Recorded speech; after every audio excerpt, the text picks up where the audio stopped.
Paulo César Fernandes, nosso convidado de hoje, é autor do livro O 14º Apóstolo. Ele destaca o trabalho de Allan Kardec na organização da filosofia e da ciência espírita, apresentando-o como um verdadeiro pensador e continuador das investigações transcendentes estabelecidas pelos mais destacados filósofos da história e também nos fala sobre aspectos muito interessantes do Espiritismo. Inicialmente, nós vamos ver a mensagem que tem o título Sabedoria do Mestre.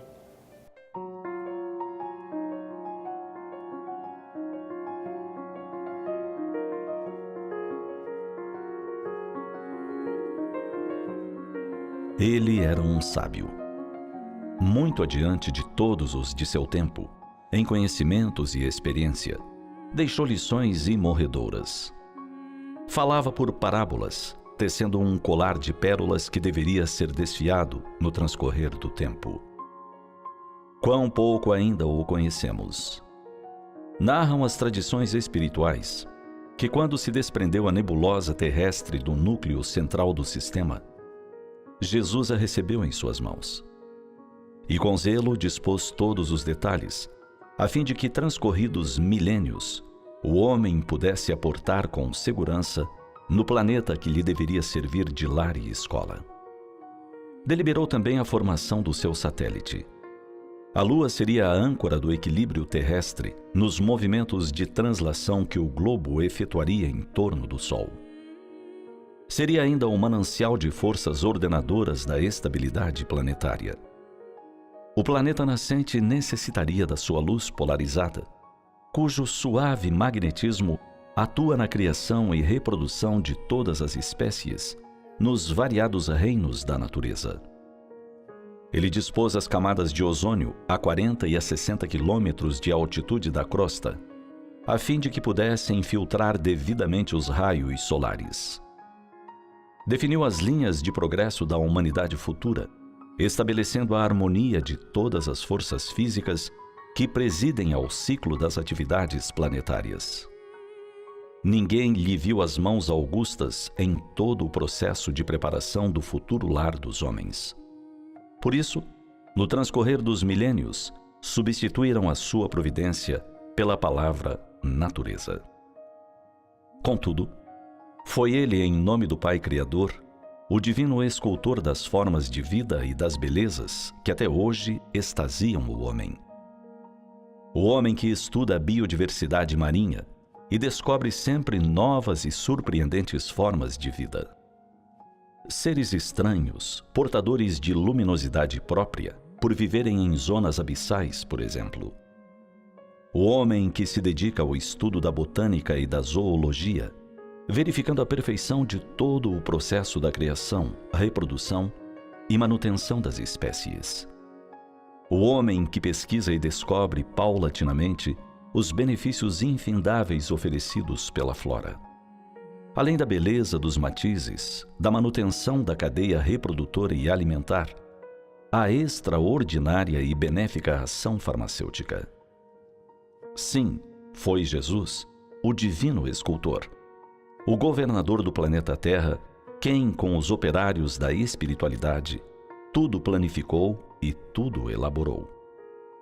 Ele que fez a pressão atmosférica adequada ao homem, também estabeleceu os grandes centros de força da ionosfera e da estratosfera. Pastor de todas as almas que lhe foram confiadas pelo Divino Pai, antecipou em milênios as providências para o estabelecimento da vida física na Terra.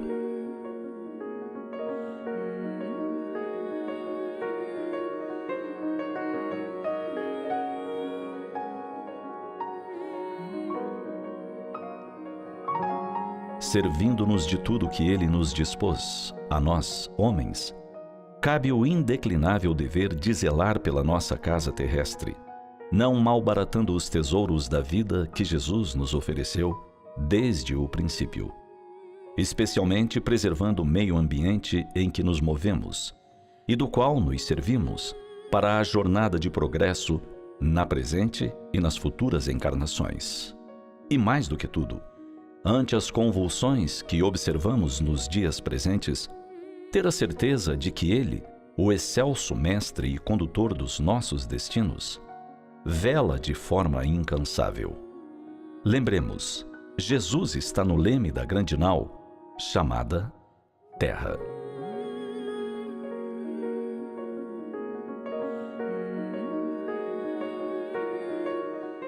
Esta mensagem, Sabedoria do Mestre, está no CD Momento Espírita, número 26. E você pode encontrá-las, bem como ouvi-las, no site momento.com.br. Agora vamos conversar com Paulo César Fernandes, palestrante e escritor espírita da cidade de Marília, São Paulo. Olá, Paulo, é com muita satisfação que nós te recebemos no programa hoje. Nós tivemos contato e lemos o seu livro, O 14º Apóstolo. Qual foi o seu objetivo ao escrever esta obra? Muito obrigado pelo convite, Ivone, e é um prazer estar aqui participando deste programa. O objetivo principal e primeiro deste livro foi fazer uma homenagem. A editora Aide me convidou para prestar uma homenagem aos 160 anos de lançamento do Livro dos Espíritos em abril do ano passado, 2017. Esse foi o principal objetivo inicial. E quem é o 14º apóstolo e por que você o considera assim? Esta foi uma revelação que me foi feita tão logo aceito o convite para escrever a obra, que o meu espírito protetor, em contato comigo na reunião que decidimos, em seguida me disse, o livro você vai escrever, mas o título é nosso. Ou seja, os espíritos superiores, segundo o meu espírito protetor, consideram Allan Kardec o 14º apóstolo, escolhido diretamente pelo Cristo. E se Allan Kardec é o 14º, quem teria sido o 13º apóstolo? É uma boa pergunta, eu também me fiz, porque imediatamente eu pensei, falei, conhecemos 12 apóstolos escolhidos Sim. por Jesus, mas não pula do 12 para o 13, do 12º para o 13º. E a resposta foi que eles consideram Paulo, o apóstolo, o 13º, escolhido diretamente por Jesus. O critério aí foi a escolha direta do Cristo. Certo. E o que os teria credenciado para receberem este título? Este honorífico título, né? Certo. Honroso título de apóstolo do Cristo. Paulo, a gente conhece a história de Paulo tanto pelas suas obras, as suas epístolas, o Ato dos Apóstolos, e também pela grandiosa obra de Emmanuel, psicografada por Chico Xavier, Paulo e Estevão. Kardec é inusitada a escolha, a titulação, e o credenciamento de Kardec, segundo os espíritos, é pela abnegação de si mesmo. Ele negou-se a si mesmo inteiramente por trabalho à obra do Cristo. Este é um dos fatores. Ele abriu mão não só da sua vida profissional, abriu mão da sua vida financeira, abriu mão do próprio nome.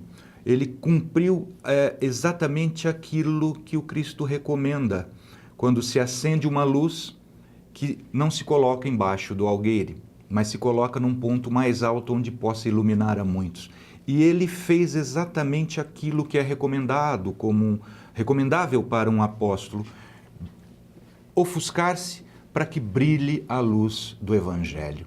Ele fez exatamente isso, isso o credenciou de forma ímpar para ser considerado um apóstolo do Cristo. E Allan Kardec afirmou que o Espiritismo é uma ciência nova. E o mesmo você enfatiza na obra. Por quê? A partir do século XVIII, por obra de um filósofo alemão chamado Immanuel Kant, o mundo da filosofia considerou que Kant determinou o fim da metafísica, de qualquer investigação metafísica, por absoluta impossibilidade de investigação cognitiva do ser transcendente. A alma, o espírito, depende da denominação que qualquer filosofia dê. O que Kardec fez foi inaugurar metodologicamente, ou seja, com critérios absolutamente científicos, uma metodologia científica, uma nova ciência absolutamente inédita na história da humanidade, que é a ciência do espírito. E essa metodologia Kardec registrou em O Livro dos Médiuns. Por isso Kardec inaugurou uma nova ciência, a ciência do espírito. E além de ciência, o espiritismo é também uma filosofia e uma religião, Sim. não é verdade? O que o credencia a ser, lógico, uma ciência, ela tem que ter uma filosofia, não é? Sim. Mas uma religião. A filosofia espírita, e essa pergunta é muito pertinente nesse momento, porque está sendo questionado academicamente a autoridade, a excelência da filosofia espírita. Um filósofo contemporâneo brasileiro, muito famoso, apresentou essa objeção recentemente. E nesse livro eu mostro que Kardec não só, muito embora ele não tenha elaborado um sistema de filosofia, isto porque o sistema de filosofia espírita é dos espíritos, Kardec deixa isso muito claro no Livro dos Espíritos. Kardec deduziu um conceito filosófico que resolve a filosofia desde Aristóteles até Kant. 2.000 anos, 2.200 anos de filosofia, de história da filosofia ocidental, Kardec resolve com a dedução de um conceito relativo à lei de causalidade, ou seja, a lei de causa e efeito. Esta lei de causalidade vem sendo investigada na história da filosofia desde Aristóteles, passando por toda a filosofia medieval, a filosofia moderna de René Descartes, até chegar em Kant. O conceito de causalidade é resolvido por Kant na filosofia da crítica da razão pura. E Kardec soluciona de uma forma inusitada, de uma forma cristalina, esse esclarecimento da causalidade, quando ele deduz um efeito inteligente tem que ter necessariamente uma causa inteligente. Se um efeito material tem uma causa material, o efeito inteligente tem que ter necessariamente uma causa inteligente. E aí ele dá um golpe mortal no materialismo. Esta é a importância de Kardec para a filosofia contemporânea, para a história da filosofia de uma forma em geral. E para a ciência espírita, a investigação metodológica do ser transcendente, da consciência desencarnada, do espírito. Essa é a fundamental importância do 14º apóstolo do Cristo. E o aspecto religioso? O aspecto religioso foi esclarecer a importância basilar do espiritismo e da atuação de Kardec, foi esclarecer de uma forma definitiva também a moral do Cristo.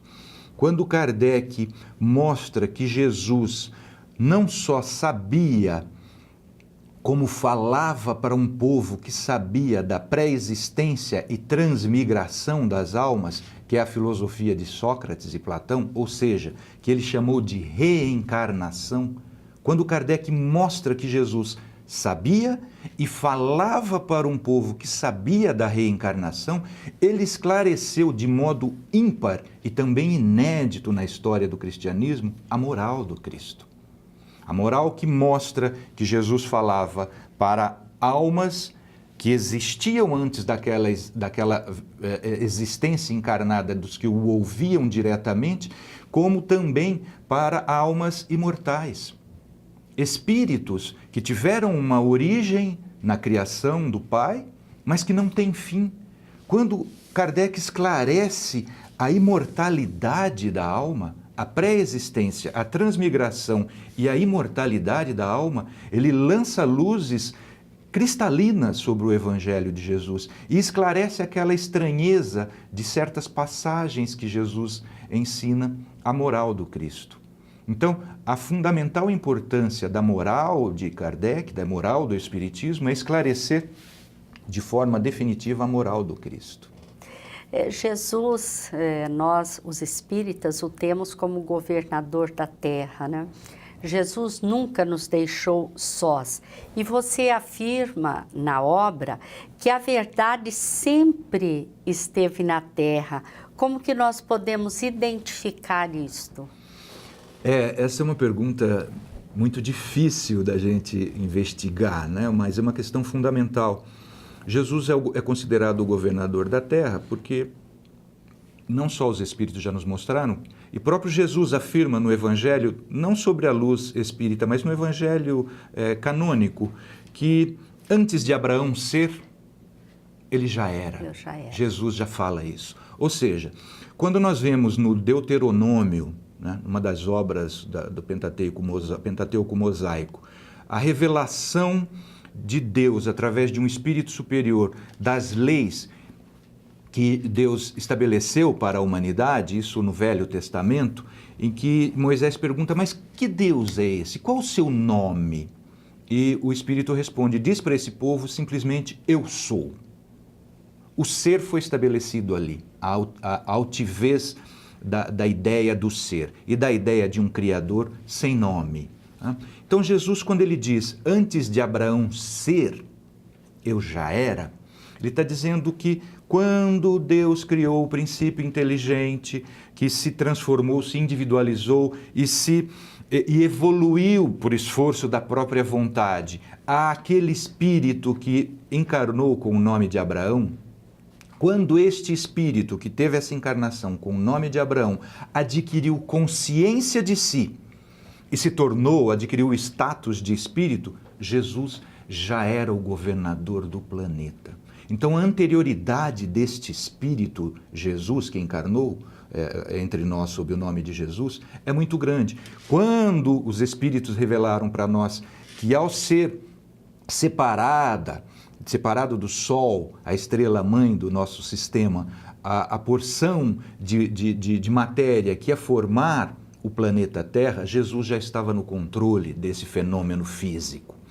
E quando ele garante que nenhuma das ovelhas ao Pai atribuídas sob os seus cuidados se perderá, que é toda a humanidade do nosso sistema e do nosso planeta, ele se credencia como governador do mundo. Infelizmente para nós, ele não respondeu diretamente para Pôncio Pilatos o que é a verdade em si, mas ele mostrou que ele é o caminho para a verdade e para a vida.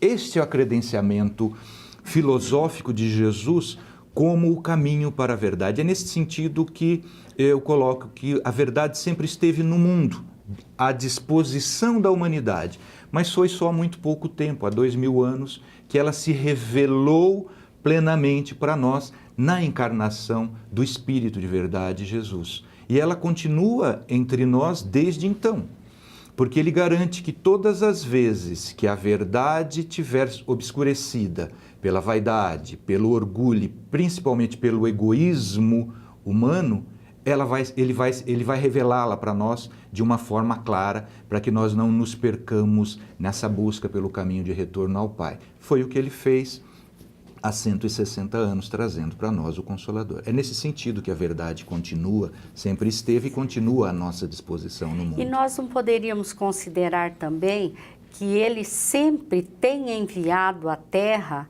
espíritos que vêm nos trazer revelações, ou seja, vem nos trazer verdades, novas ideias? Sem dúvida nenhuma, ele fez isso na revelação dos Vedas e dos Vedantas indianos, que é a primeira filosofia registrada, escrita, que remonta a 6.000 anos antes de Cristo. Ele fez isso lá como governador da filosofia, governador da ciência, governador da moral do planeta. Ele é o responsável por tudo isso.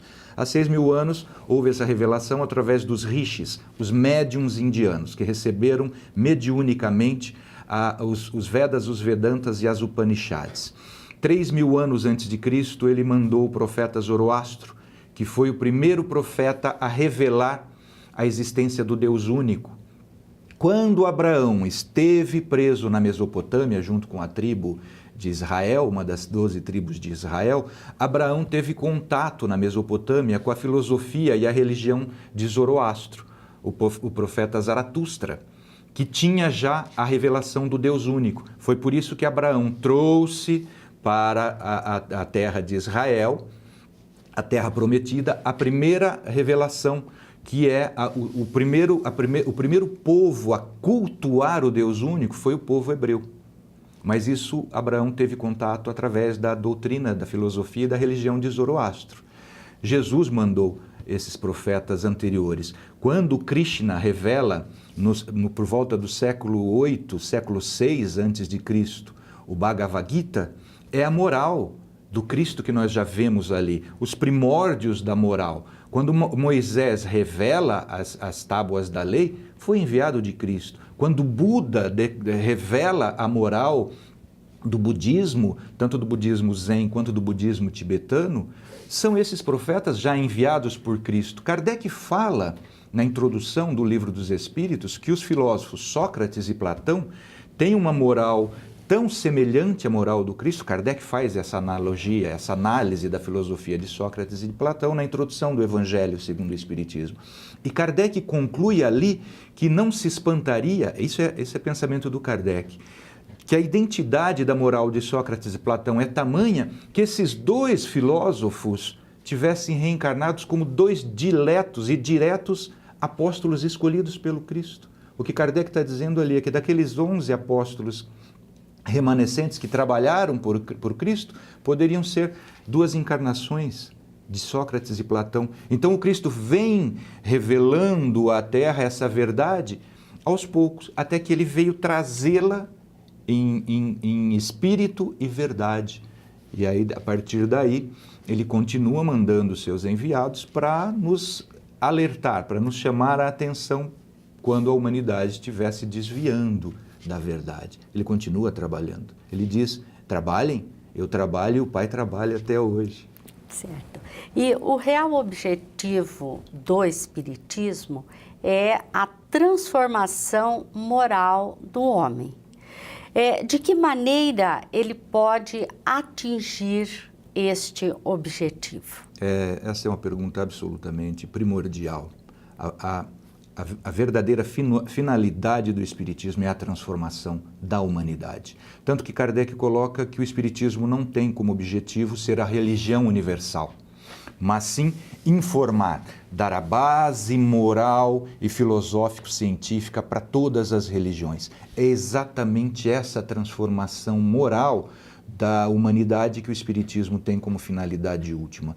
E eu penso que essa transformação se dá exatamente através da filosofia, mostrando a pré-existência e a transmigração da alma, e da ciência espírita. Porque não só a filosofia da reencarnação é esclarecida de forma definitiva, como também os testemunhos. Como Jesus veio dar testemunho da vontade do Pai, os espíritos dão testemunhos dessa realidade da imortalidade do espírito. O espírito é imortal e isso já fazia a religião e a filosofia hinduísta, isso já fazia o budismo. Mas o espiritismo veio mostrar como, por testemunhos e pela ciência espírita, que o espírito é imortal e que a transformação moral, eliminando o egoísmo. O que é o egoísmo, nos esclarece o Espiritismo? São resquícios da evolução biológica do corpo humano. São os instintos que ainda operam muito fortemente no nível evolutivo que nós nos encontramos.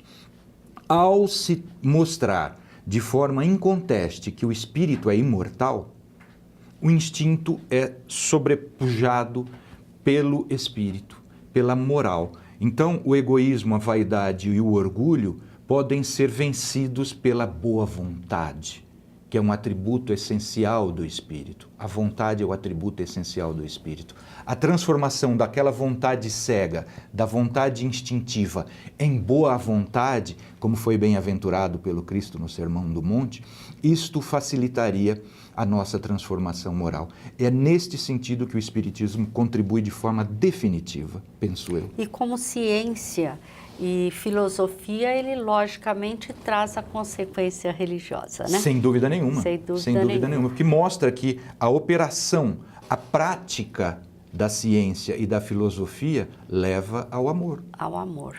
leva-nos E a o amor Deus. é que transforma, o amor é que cobre as nossas multidões de equívocos ainda, né? Porque pecado nada mais é, na sua origem da palavra grega, é errar o alvo. Pecar é errar o alvo, essa é a origem da palavra. Todas as vezes que nós miramos um alvo, uma palavra, uma ação e erramos o alvo, nós pecamos. É por isso que Jesus disse que o amor cobre a multidão dos nossos equívocos. Certo. Paulo, nós agradecemos Eu é que agradeço, a sua participação. de coração. Agradecemos a todos vocês que estiveram conosco e lhes desejamos muita paz.